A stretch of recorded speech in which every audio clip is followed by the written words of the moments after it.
અને તમે જોઈ રહ્યા છો કેટીવી ન્યૂઝ ગુજરાતી।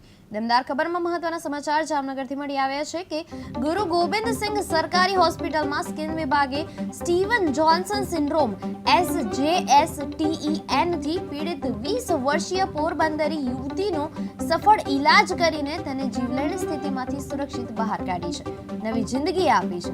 તબીબી ટીમે IVIG, સાયક્લોસ્પોરિન અને હાયર એન્ટીબાયોટિક્સ જેવી આધુનિક સારવાર દ્વારા સતત 20 દિવસ સુધી 24 કલાક દેખરેખ રાખી ડોક્ટર દેવલ વોરાના માર્ગદર્શન હેઠળ સહાયક પ્રોફેસર અને જુનિયર ડોક્ટરોની ટીમે તમામ જટિલતાઓને ટાળી યુવતીને સંપૂર્ણ સ્વસ્થતા સુધી પહોંચાડી છે।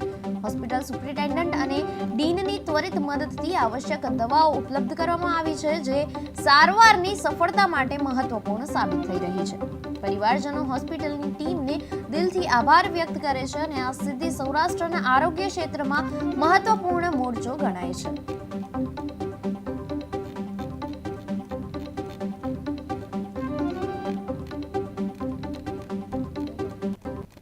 Professor and HOD in Dermat Department, MP Shah medical college Jamnagar.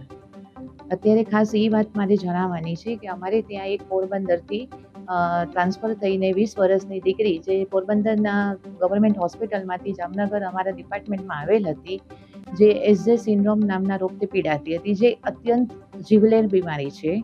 અને અહીંયા આવ્યા પછી એને એનાથી પણ વધારે જે ટોક્સિક એપિડર્મલ નેક્રોલાઇસિસ છે, એનાથી પણ વધારે જીવલેણ બીમારી છે, એમાં એનું રૂપાંતરણ થઈ ગયું હતું। પછી ત્યારે એ ટોક્સિક એપિડર્મલ નેક્રોલાઇસિસમાં 80% ચામડી નીકળી જાય છે, એટલે એમાંથી એને સેપ્ટિસેમિયા થવાના ચાન્સીસ પૂરેપૂરા રહે છે અને એનાથી મોસ્ટલી 80% મોર્ટાલિટી હોય છે કે જેમાં વ્યક્તિના ડેથ થતા હોય છે। હું ડૉક્ટર દેવલ એન વોરા,